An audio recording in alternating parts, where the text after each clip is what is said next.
Morning guys, we're at pattern-collections.com and Shallots is what we're going to do today.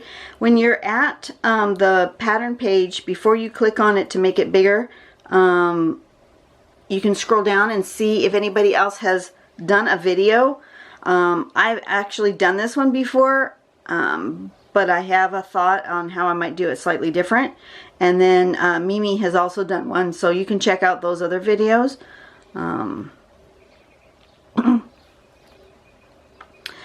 So this one is done. Here's the artwork. This one's done for very simple. You do sort of a teardrop shape, and then inside the teardrop shape you do a couple of like auras, going into the point and coming out like that. Okay, and then after you've got that shape in, make it a little bigger. You start coming from on the outside of that teardrop shape, and you make sort of like petals coming outward, and then it has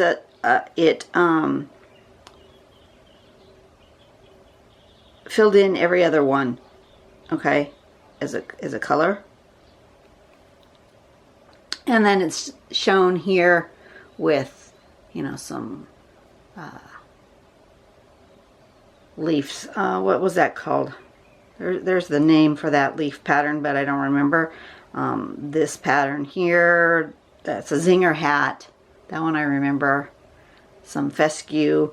I don't remember. Oh, flux. Some tipple, and I don't remember the name of this one. But anyway, this is really cool. And I'm thinking I want to be a little more meticulous with where I place these this time. Last time I did it really organically and made just sort of like, almost like they did here, like a little scene. I think I want to do this one more in a mandala-like thing. So I'm going to get my Helix circle maker, and I'm going to draw myself a circle. I don't know, I'm going to need to kind of find the center. The easiest way to find the center on your square piece of paper is to just draw from corner to corner and place a little mark in the middle going both directions, and that will be where the X crosses. That will be the middle of your page, like so. See? And then I'm just going to put my circle maker right in the center of that and hold it down and decide how big. Well, actually, it's not really how big of a circle. It's more of, I want to just do the lines going this way, but I want to decide how many around I'm going to do. I don't want 8. I think I want 6. So to do 6, I'm going to make one. I'll stick this arrow at 0 to start with. And stick it right on there. And I'm going to start with this. Don't mind the dog next door. Sorry for the barking. It just does that. So then I'm going to do 60-degree .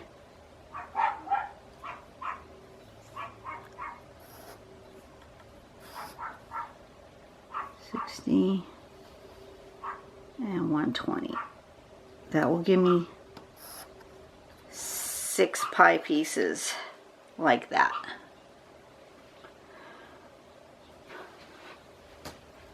And then I can decide how to do this.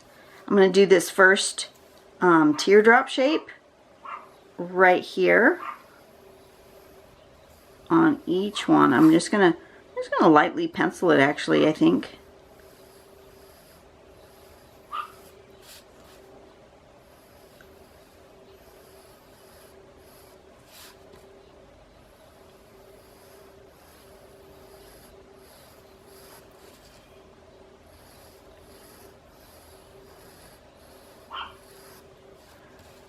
It'll help me give me a feel for what I want to do and what size this teardrop's going to be. I made them a little bit big, but that's okay. Okay, that gives me just a place to start. You can absolutely use pencil and make a guide as to where you want your stuff to go. You don't have to start exactly with pen. That is a Zentangle rule, guideline. But since we're not doing Zentangle here, we're just doing tangle patterns, I don't have to follow all the precepts of the Zentangle method. Now the Zentangle method, I have really no faults with it per se, and it really works great for some people, but for me, I find that it has some limitations that that I don't like, and one of them is the pre-planning and using pencil and erasing. I like to sometimes do this and pre-plan and erase, and that's not part of the Zentangle method. So, you know, don't write in the comments below that I'm doing it wrong, because I'm clear everywhere on my channel and on my Facebook page that I am not doing Zentangle. But at the end of the day, it kind of looks that way. Just saying. So from here, I'm going to do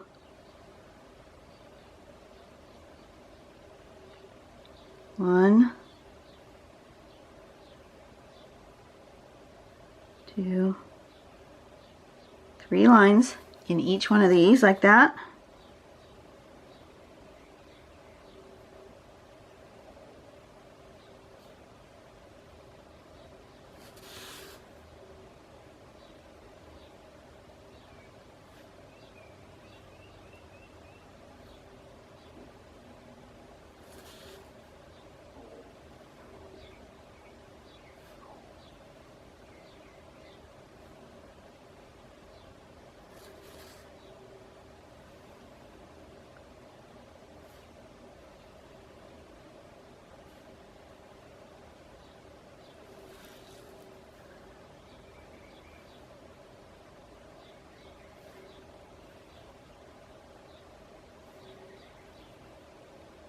Okay,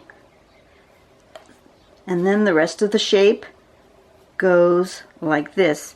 You have sort of a little meringue blob. I'm going to do it on each one.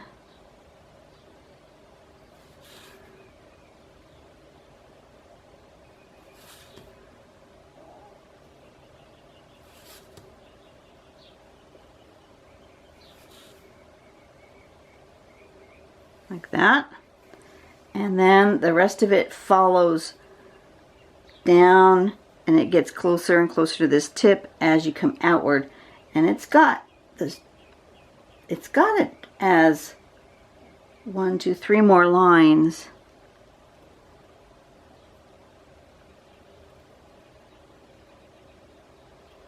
which is just about right.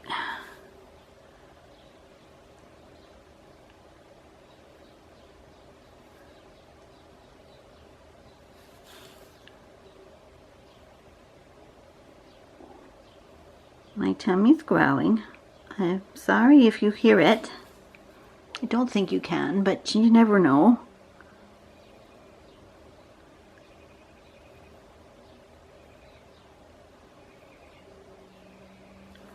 That one, I'm not overly happy with that, but you know what? I'll live.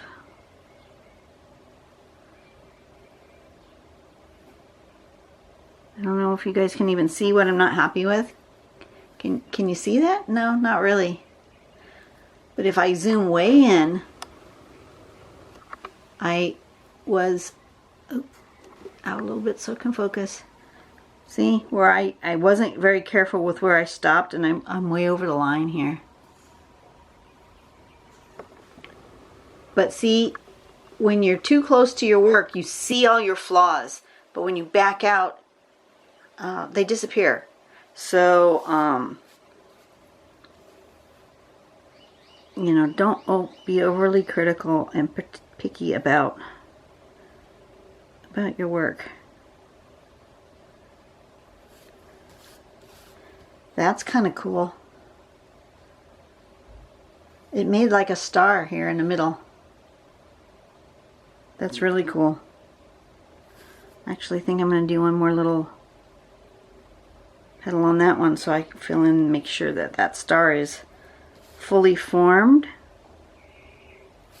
Maybe I'll do an extra petal on all of them, just so that they are all the same.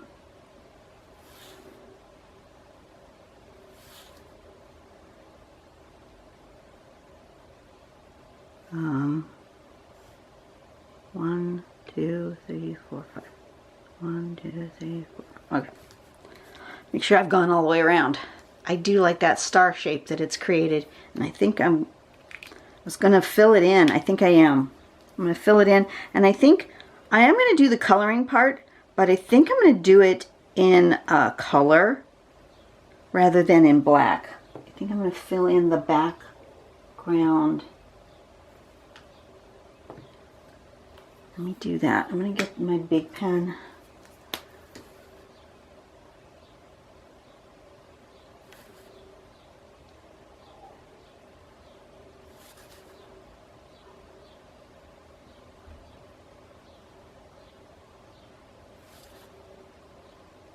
I'm going to try something too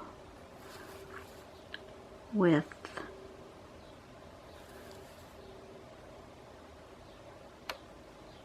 my markers, my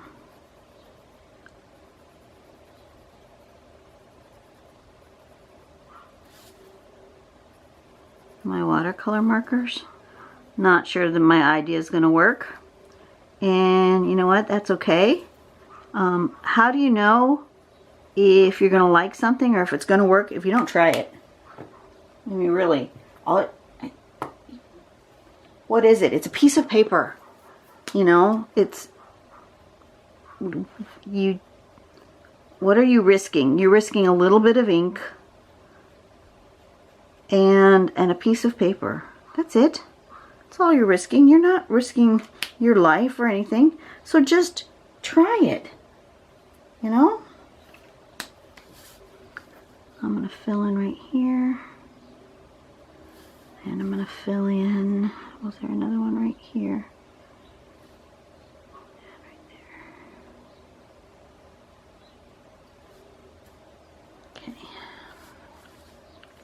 Alright. I like that. And actually, I think I'm going to go around the outside of this thicker line. Just so I have this idea. And I'm not sure, like I said, I'm not sure it's going to work. But I think I'm going to go around with this first. So I have a nice bold line on the outside, and then with my watercolor marker I'm going to come back through, fill in this, and then take the water and just kind of let it come outward and feather. I'm not sure it's going to work. Actually, maybe I'll test it on the back or on another piece of this colored cardstock. Because I've learned that these cardstocks are all made differently, and some of them react really well to water, and some of them are just awful. So maybe I should test it first. Test my theory. Then if my theory doesn't go as planned, I can just use my regular pens to put a black background.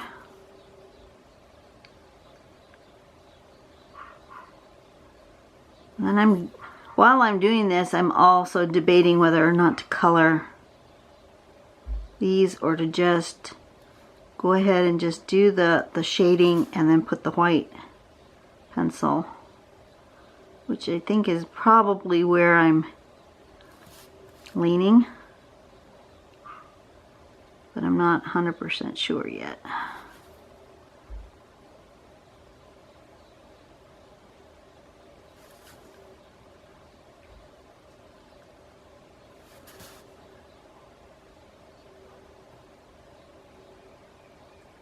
Let's see, if I do the bolder outline, then I have a little leeway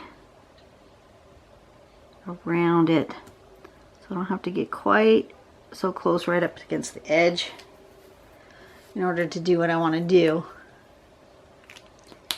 Yeah, I'm definitely going to just do the shading and the pencil.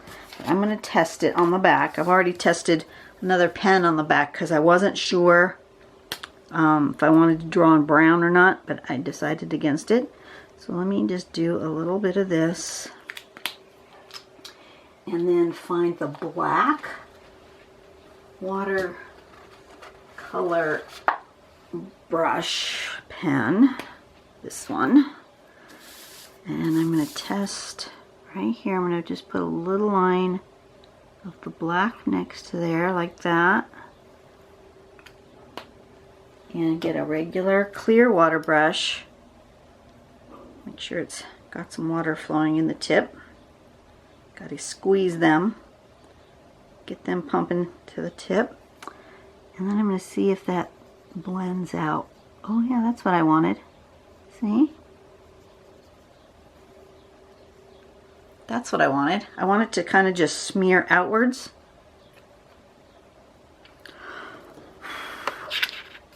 Like that. That's exactly what I wanted. Awesome. Okay, so it will work. So let me do the shading on the inside first, I think, so I don't have wet paper while I'm trying to shade, because that could become a disaster.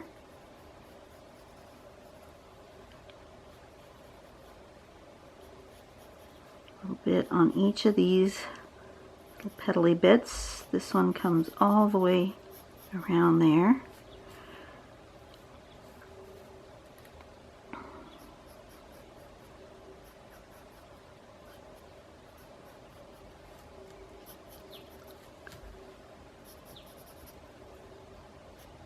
This one goes all the way down, because that's like overlapping. And a little bit here, a little bit there, a little bit there, and some at the bottom there.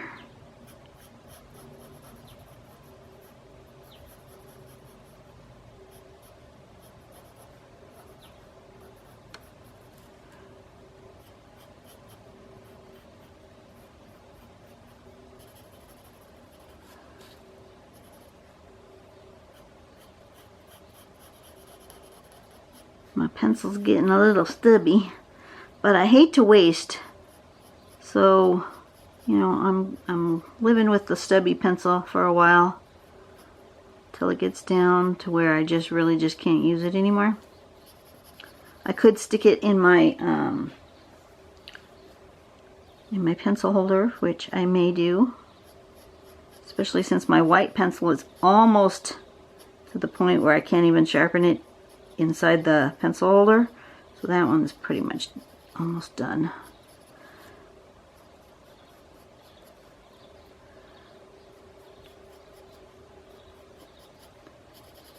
A little bit there, one more. Then we'll come back through with the blending stump, blend out all that graphite.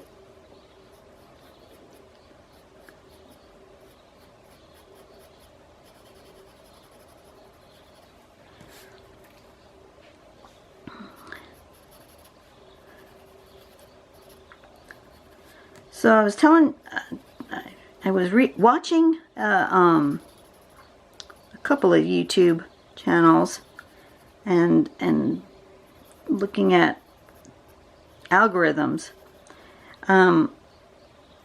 Did you know that if you're watching YouTube the channel that you are watching just before you decide to stop watching YouTube, that channel gets basically penalized by the algorithm for you leaving YouTube right after watching that particular channel. So if you're watching your favorite YouTubers, do them a really big favor, and before you click off of YouTube after you've finished watching their channel, go over to the, there's always a suggested thing on the side.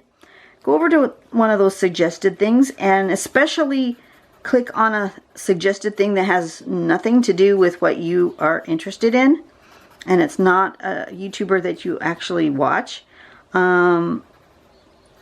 Click on that one, and then leave, because, well, you know what? Now that I say it out loud, I'm thinking, well, that's kind of rude, because then that's putting the algorithm on someone else's channel, and maybe that's not a good idea. It's a catch-22, because you want to encourage people to keep on your channel and not make your channel get zinged by the algorithm, right? Because what YouTube does is it kind of says, oh, well, after watching this video, everybody leaves YouTube, so it must be a bad video, and then they stop recommending that video to other people. But you don't want to do that to another YouTuber either. I mean, some random YouTuber that might be working really hard for their channel, and then I'm telling everybody to, click on their channel instead, and use that one as a jumping off channel. I don't know. I take it back. Don't do it, because you know what?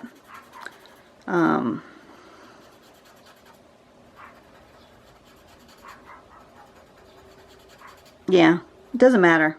Or choose a YouTuber that's got like 1 million viewers, and whose one click away isn't going to affect their algorithm. Whereas if you're on a small YouTube channel like mine, if you leave from here, that affects the algorithm more than if you leave the YouTube after watching a big YouTuber like PewDiePie or Jazza or any of the big YouTubers. Well, Jazza's not. He's a big art YouTuber. He's not a big YouTuber in the main scheme of things. But if you go to one of the big YouTubers, the ones that have 3, 4, 5, 13 million, click on 5-minute crafts and then leave from there. That would be fine, because that's not a personal YouTube channel where a person is getting penalized. It's a big corporation that just is a YouTube mill, which is not what YouTube was meant for. So yeah, do that. Go to like 5-minute crafts just before you leave, and then click off of YouTube from there. Don't even have to watch their video. Just click on 5-minute crafts, go to one video, and then click right back off. And that would be fine. Just don't do it to a personal YouTuber that relies on it for their income.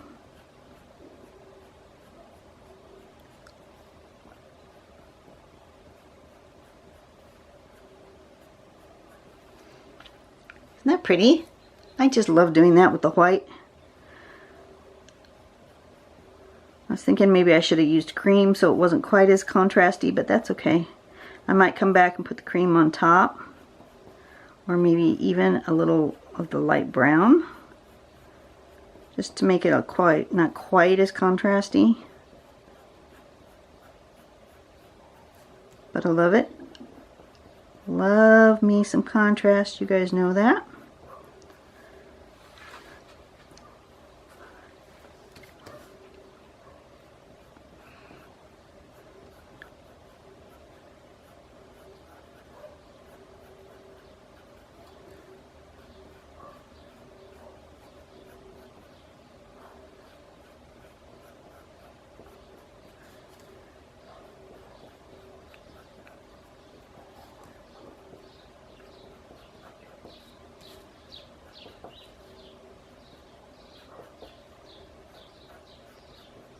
You guys ever watch those 5-minute crafts?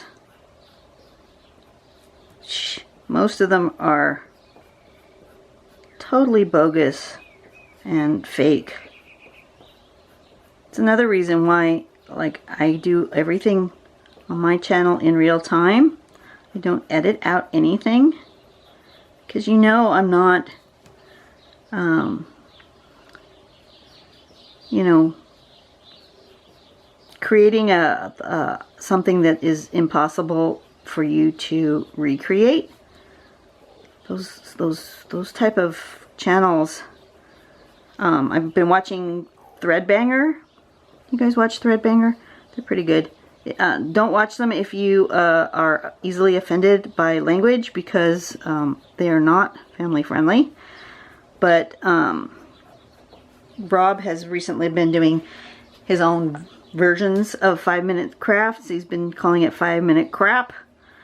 And yeah, you can't recreate the things that are on the 5-minute crafts, because what they do is they get to a certain point, then they cut, and then they totally have a non 5-minute craft thing brought in, a fake. It's not what you did in the first place, and make that as their final product. There's no way that that most of what they've done on the craft, on the supposed craft, is actual. Most of it is fake. So he just goes in and says, okay, well, this is what they've done. Can we recreate that? And you know, occasionally you can get close. Occasionally they're not 100% not real. But for the most part, they're not real. So I'm just going to come along here, give myself a nice big, and I know the color's not going to be the same, and I understand that. But you know, your eye won't really notice that as much once you put the water, and because it's going to be dilute, and so your eye will know, oh yeah, that's diluted, that's the same color, even though it's not the same color. Does that make sense?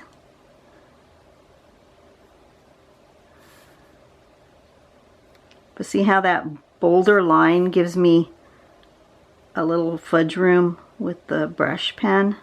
I don't have to be quite so precise.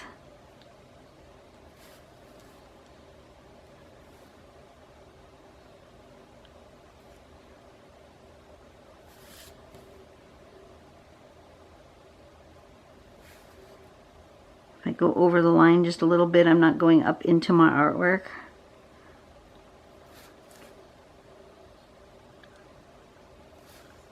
Come on, make that a little bit bigger.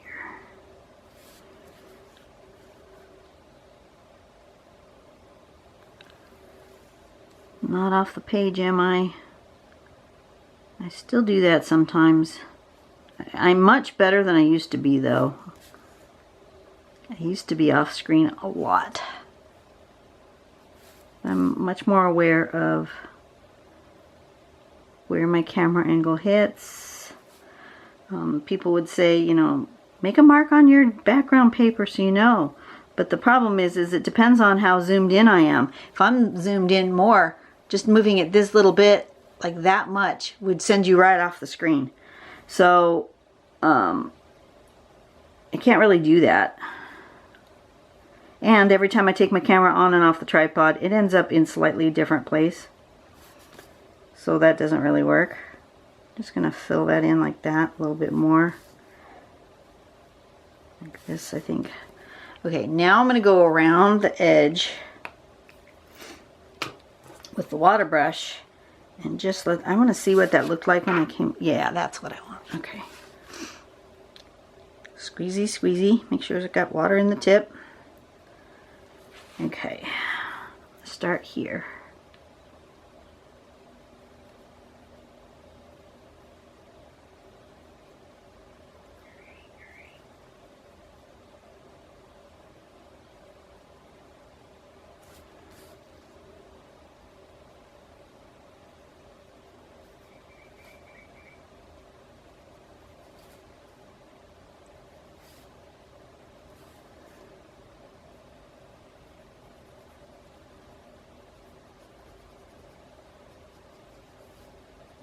Doesn't seem like it's pulling out the color like it was on the other side. That's interesting.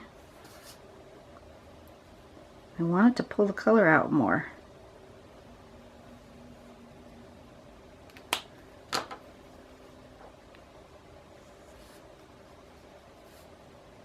Very interesting.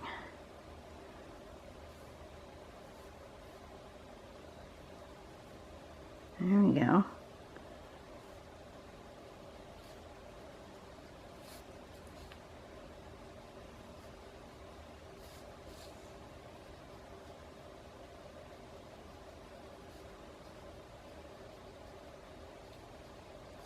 So I gotta kind of come in at it from being really wet out here and bringing it in toward that pen.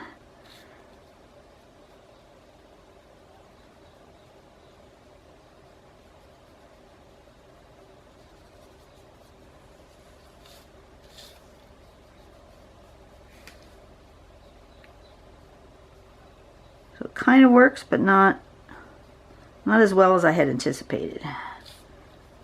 But that's okay.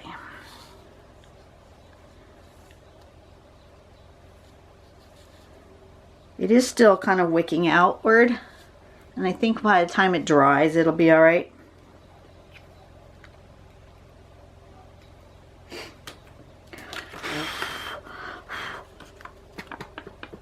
You're not going to see it completely dry.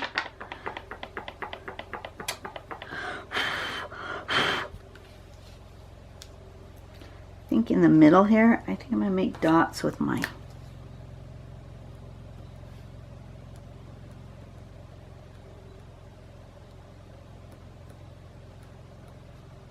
pen. I think I want some brighter highlights.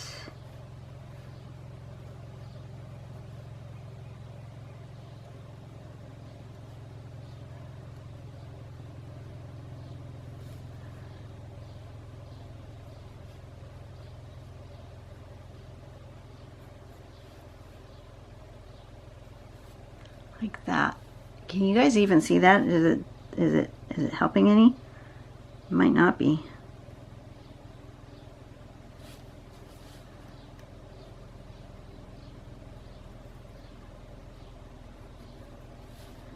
Might not be even seeing it. I can see it.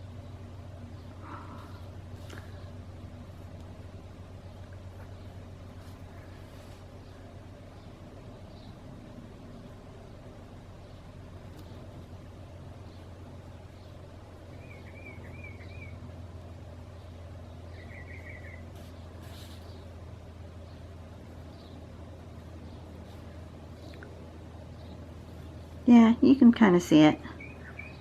And I'm not doing it on every single one. And I'm not doing it in the same place on each one. You notice that too. Maybe you notice that. Some of them are getting more, some of them are getting less. It's just kind of a wherever the light hits it kind of a thing. There we go. Awesome.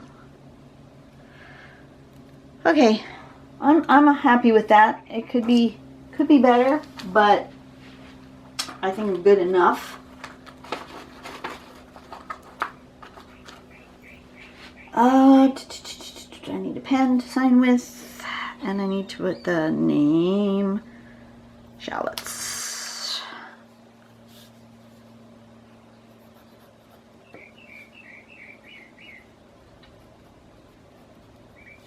There we go.